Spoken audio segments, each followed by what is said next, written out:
When it comes crashing down and it hurts inside. Ange Postecoglou going full Hulk Hogan yesterday on the sidelines, cupping his ears to the away fans after that disallowed goal from Pape Matar Sarr. Tried to deny that he was doing it post-match, saying he wanted to hear the away fans cheer. What a load of nonsense. If that was the case, why weren't you waving your hands around like that, trying to get them up for it? You were cupping your ears like a wannabe Jose Mourinho, mate. Where do you get the arrogance from? In the words of Tony Soprano, where do you get the balls from? I don't understand it. Cupping his ears to the fans who have paid their hard-earned money, who have probably had a day off work to get there and try and cheer on the boys, who are putting in that absolute dross, and you want to cup your ears at them. Disgusting. 16 losses in the Premier League this season, 20 in all competitions, a 53% loss ratio, which is the worst in the club's entire 143-year history. Yet you're still called negative if you dare criticise this manager, call him out and want him out. He is simply not good enough. How many times do I have to say it? The reason, in my opinion, we're not first, second, third, fourth, fifth, sixth is down to the owners. They are an absolute disgrace and have run this club into the ground over the last 20 years. Down to the players. So much mediocrity on that pitch for us. The owners haven't invested in top-level talent, and the talent that we do have don't seem to step up for the football club. The director of footballs that we've had, is Steve Hitchens. Your Dom Paraticis, who was pretty bang average. All of that, that's the reason we are not competing with the top teams in the Premier League right now. But teams like Brentford, teams like Fulham, teams like Brighton, Crystal Palace are above us. Do they have better players than us? No. But they have managers who play the cards that they are dealt. They play the hand that they're dealt and they get the most out of what they have and play to their players' strengths. Our manager does not. Do we have top-level talent in our team? Do we have world-class players? No. But could Maddison be better in a different system? Yes. Could Romero be better in a different system? I believe so. Could Son, Solanke, every player on that pitch, the fullbacks, be better in a different system that plays to their strengths and gets the most out of them? Yes. And I think a manager could come in and get far more out of these players than Ange Postecoglou has. You've got two fullbacks who, before they joined this football club, their strength was being out wide and spamming crosses into the box, and you keep inverting them into the middle. People keep telling this guy to stop inverting the fullback, and he keeps singing like Barry from EastEnders, "We're gonna do it anyway," hey, and it keeps costing us goals and points week after week after week.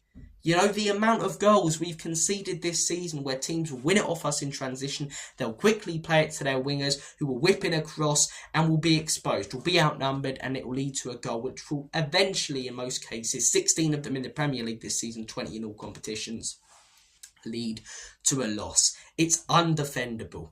It is undefendable. The tactics are not good enough. The arrogance of this manager is pathetic. Everything that made me get behind him at the beginning of last season, he's contradicting. It felt like a breath of fresh air because the football was entertaining. It's not anymore. It felt like a breath of fresh air because he felt like a relatable manager at the beginning of last season. Someone who could connect with the fans. When other managers like Arteta were moaning about referees, he said, "I want to focus on us. I'm not the type of person who wants to have a go at referees or officials or VAR." And you look at him now, and he's moaning about it every game. Last season, when people were moaning about injuries, he said, "I don't want to discuss them too much." The last few months, pretty much every post-match interview, he's brought up injuries. It's a man with his back up against the wall whose system is failing at the top level, and he can't deal with it. So now he's resorting to excuses that he said he never would. A contradictory person, Ange Postecoglou. It's not good enough. He's got to go. We've got a full-strength team now aside from Kulusevski. And I kept hearing from fans. And look, each to their own, man. If you were optimistic about Ange, I wish I could be like that. But I can't be falsely positive and I can't see anything that makes me believe that we're ever going to go in the right direction whilst this guy is here. But for the fans who were saying, wait till we get our first 11 back, wait till we get players back, then things will improve. And I just kept saying, I don't think they will. Yeah, we'll get key personnel back. We don't have any world-class players, but the system is the main reason we are sat 14th in the league right now. The system is the main reason we've got as many losses as we have. He could have the best team in the league. He could have Bellingham. He could have Mbappe. He could have prime Messi and Ronaldo. He could have prime Maldini, and I still think he'd finish second. I do not know how he's still in this job, in all honesty. We've got Southampton on Sunday. You'd expect that we win that. But Frankfurt, I'm watching the way we played against Fulham, the way that we played last night. I can't see how we're going to get anything there. Look, it's not just him last night who was cupping his ears at the fans and having a go at those who have worked their arse off to make that game, excuse my French. Heung-min Son, going over to the away fans, shushing them when we score a goal out of nothing. You want to shush the fans, do you? Who keep supporting you, who keep singing your name week after week, who keep putting their hard-earned money into this football club, and you and the rest of those 10 players on that pitch and the coaching staff on the sidelines keep serving us that dross. You'll go home to your silk sheets while Spurs fans last night were awake thinking about how pathetic we played.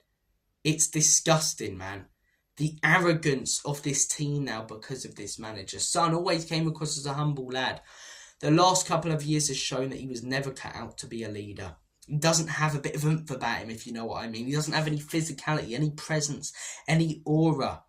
You get two type of leaders, ones that lead by example and ones that lead like Jordan Henderson did at Liverpool, ripping into players when he concede or going over to them, getting them up for it. What does Son do when we concede? He's up at the top of the pitch, waving his arms about, oh no, yeah, it's the same rubbish. Oh well, here we go again. And it's just so sloppy, man. Where's the leadership? Go over to the defender, slap him around the face and say, wake up.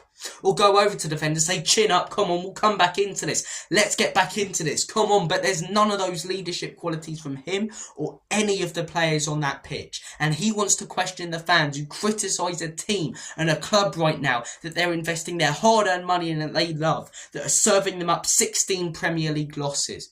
That are serving them up that dross in one of our biggest games of the season at Stamford Bridge. We barely laid a glove on a bang-average Chelsea team yesterday. Barely laid a glove on them. And you want to go over to the fans who pay their hard-earned money, who love this club more than you ever will, and shush them. Fine him a week's wages. But it won't happen. He'll go home to his silk sheets. He'll come out with an apology or something like that, because that's the way football is now, man. Look, it's one of them, innit? It's one of them. I'll try and talk more about the game. I thought there were a few good players on the pitch, not from us. The only one who I thought was alright for us was Lucas Bergvall, in all honesty. And, of course, he's the one who gets taken off. I mean, that substitution just felt so similar to Moura coming off against Man United years ago. So similar to that. I'm looking at the players for Chelsea that played pretty well. Enzo Fernandez I thought was good. I've wrote down a few performances. Caicedo, Chalobah. I thought those three were pretty solid for Chelsea. In all honesty, Chalobah did a very good defensive job. Caicedo, unlucky to have that goal disallowed. And Enzo Fernandez obviously gets that header. And I just thought the midfield battle was controlled by them. You know, Maddison barely did anything in that game. Neither did Bentang. Kursaw when he came on. Bergvall tried to get stuck in, which is why he was better than any other player wearing Lilywhite on that pitch. But still, not at the level that we need. Not at the level. There was no leadership out there, and Chelsea had that yesterday. Their tactics were bang on. They got it bang on. They sat in a little bit, and every single time they could go forward, we'll play it out wide, we'll whip in across. And they kept switching sides, kept going to Sancho. Then it would go to the other side, to Neto and Madueke, who come on, you know, later in the game. And eventually those crosses from those wide players were going to lead to goals. I don't know why we didn't do it. We didn't put in crosses at any point. We're always looking for the neat little pass into the fullback running in. It's like, just get it out wide to the fullback or winger and smashing across. You've got big players in there like Romero. The last, 12 minutes, Vicario's coming out of his goal and nearly by the halfway line and he's passing it to a centre-back. Just smash it up there, man. 10 versus 10. Let our players go for it in the air. And who knows, it gives you more of a chance than trying to play through a low block in the last 2 minutes when you're 1-0 down at a ground that you never get anything at. I thought it was so average from Spurs. I thought Chelsea weren't great. I thought it was two rubbish teams. They haven't been brilliant recently. I thought one was slightly better than the other. It's not that there's a curse on this fixture for us. It's just that we don't have the mentality or leadership at the football club to go there and believe we can ever get a result. And whenever we concede there, that belief just goes down the drain that we can do anything every single time. Look, talked a little bit about performances. Ange obviously must take some confidence into Frankfurt, and that Southampton game's big. I encourage everyone, if you can, please do go to the protest. And not too much else to say. It's a frustrating one again, shouting and screaming over. I don't want to do that, man. I love this club. I want to see us win. I want to be talking about positive performances, but I can't be falsely positive when I'm watching Dross like we were served up as a fan base last night on a silver platter. I mean, as I say, went full Hulk Hogan, Ange Postecoglou, and when it comes crashing down, it really does hurt inside. He went full Hulk Hogan as well with the burial of fans. Ange, why don't you change the system? That doesn't work for me, brother. Full on Hogan against Michaels at SummerSlam 2005. Look, I'm going to shoot off. Toodle pip. Take care of yourselves. God bless.